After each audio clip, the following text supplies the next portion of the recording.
Alright guys, here we are once again.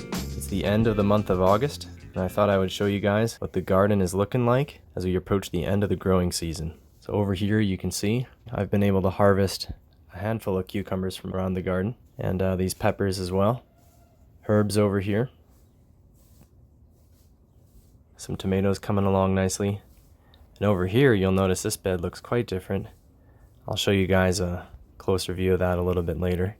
I harvested all the potatoes, onions, carrots, and garlic out of this bed and replaced it with some fall greens. Zucchini here. This is the female flower on one of my zucchinis. I'll see if I can show you guys some of the fruit as well. I've been able to harvest quite a bit of fruit off this yellow zucchini actually. It's been yielding quite heavily for me compared to some of the other vegetables in the garden. So that's pretty cool. Now this here is another one of my paste tomatoes, and you can see it's starting to bring out all kinds of tomatoes. Here's my pole beans. I've pretty well picked everything I'm going to be able to pick off those, I'm thinking.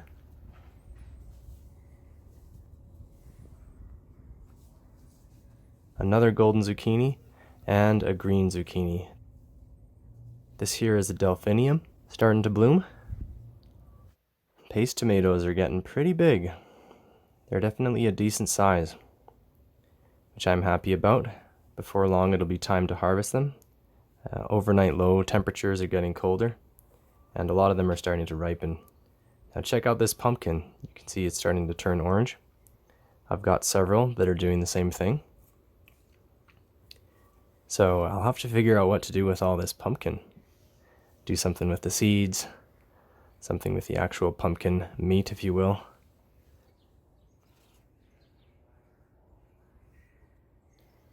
Over there, my sunflowers are coming along. They're getting super tall, and they're just kind of looking like they're getting ready to bloom. That'll be pretty quick. Here we have more pumpkin. There's a little guy hanging out. It's actually putting the vine under quite a bit of strain, it feels like, but I'm always very impressed by how strong the vine actually is. As we look up, there is a massive pumpkin. It just keeps getting bigger and bigger. And I'm happy that it's kind of enjoying some of the support from this arbor in order to help it out. Otherwise, I think it would have put a lot of stress indeed on the vine. But it's turning color, turning orange. And here is kind of my wildflower plot or garden. Got marigolds and just a whole assortment of things going on in here. Quite beautiful. There's an older delphinium. And I got some pole beans climbing this side of the arbor as well, and again harvested pretty much for the most part at this point. I've harvested a good deal of beans off there. Fairly satisfied with what we got off there in terms of a yield, and kind of just a combination of things. We got a scarlet runner bean and a variety of other bush beans and pole beans.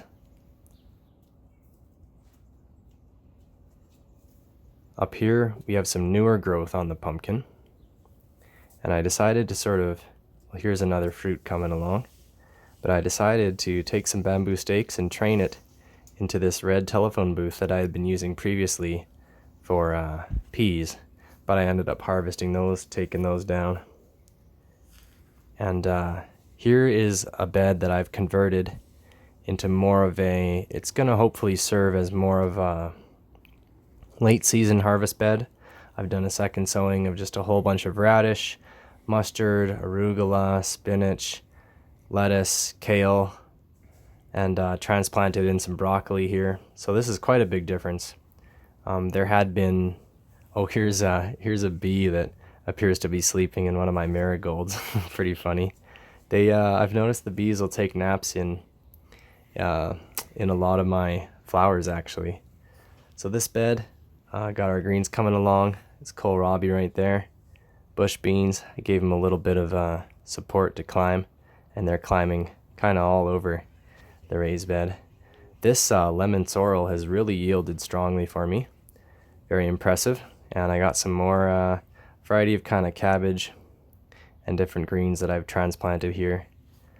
Radishes as well coming up. Nice. Here is our silver dollar eucalyptus. And over here, of course, the lentils, heirloom lentils, developing some pretty good pods. And I think I'm gonna let most of these dry just on the vine. The reason being, I want to save most of this year's harvest of lentils just as a seed crop for the following year. They almost didn't stay in the family, and I'm glad they did in terms of being a viable heirloom seed that we had. It was kind of touch and go there for a little bit, or at least it felt like it. Big chamomile leaning out, doing its thing. We had time to harvest a whole bunch of those flowers and dry them out, get them ready to make tea. Fennel going to flower. And I got some zucchini and squash plants that are flowering. We'll see if we have time to still get any more fruit off of those. Time will tell whether I'm able to actually do that. And hopping over here, again taking another look at this is a red bell pepper, I believe. And here we've got a container with some thyme in it. Those are some stalks, and that's a Russian willow.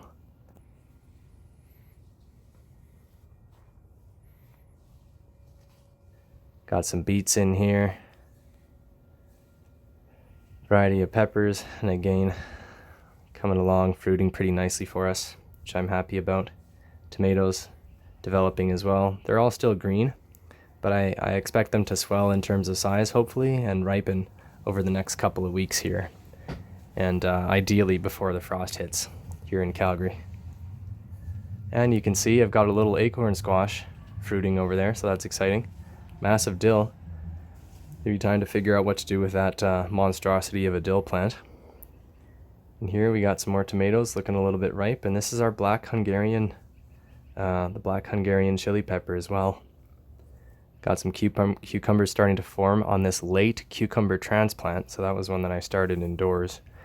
Kind of mid-July, if I remember right. Transplanted it kind of towards the end of July, so a little bit late. But I wanted to see what it would do. Got more lentils, and you just saw some carrots down at ground level as well that were a late carrot plant. We got our sunflowers and another bee just hanging out, just chilling in the sunflower. Beefsteak tomatoes there, and some more stalks. Got our celosia there, some brilliant vibrant color. And you know, this zone has been attracting a great deal of pollinators.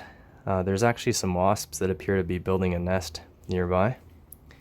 But, you know, other than it being a mild annoyance from time to time when I'm reaching in, trying to get things done around here, it's actually been mostly beneficial, I think, because they've been serving as really helpful pollinators and pest devourers as well.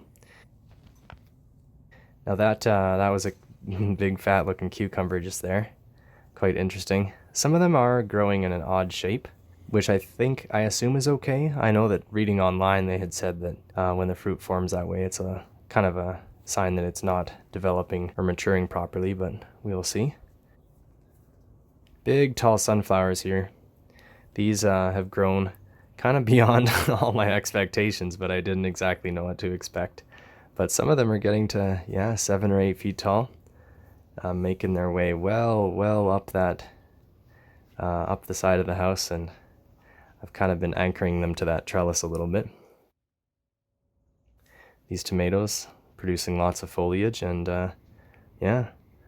some small, medium-sized fruit for us. But there's actually quite a bit of individual tomatoes tucked away in there. Nasturtium greens here, and beautiful nasturtium flowers. And we got some peppers here. These, I believe, are going to turn into some hot chili peppers for us. I had so many peppers on the go, I kind of lost track of what was what. But those, I believe, were chilies. Now here we got some local chives that I actually transplanted.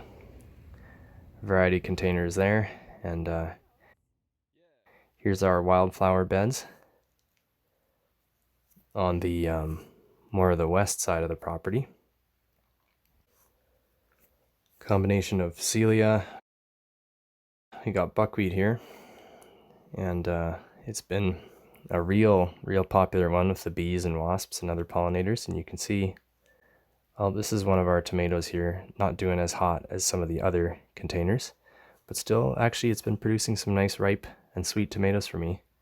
Mint over here, some of that has been actually producing little flowers for us, as you can see in here. Some exquisite little white flowers on the mint. And this buckwheat here, if we take a closer look, it's also producing little buckwheat seeds that I can probably sow those, honestly.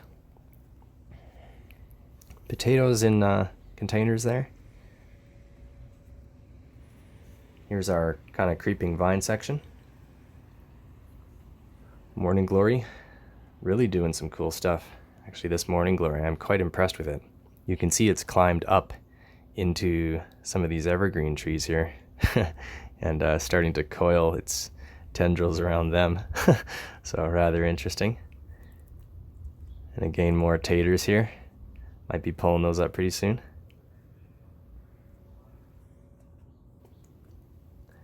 Potatoes again.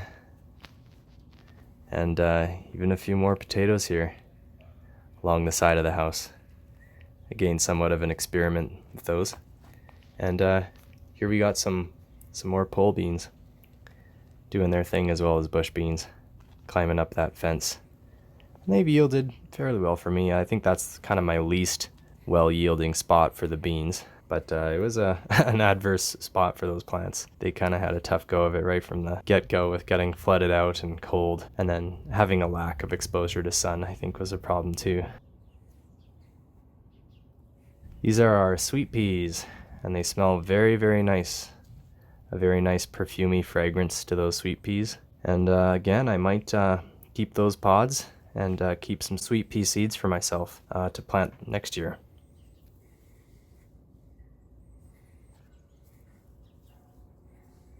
So that's about it, you guys. This is where the garden is at. It's gone through a lot of iterations, a lot of harvesting, a lot of change. And now we're approaching the end of the growing season. I feel like I've learned an incredible amount this year, just being able to experiment and grow all kinds of vegetables in the yard. And I think it's been a valuable experience. Here we are at the end of the journey. If you've made it this far, thanks for watching, and we'll see you next time.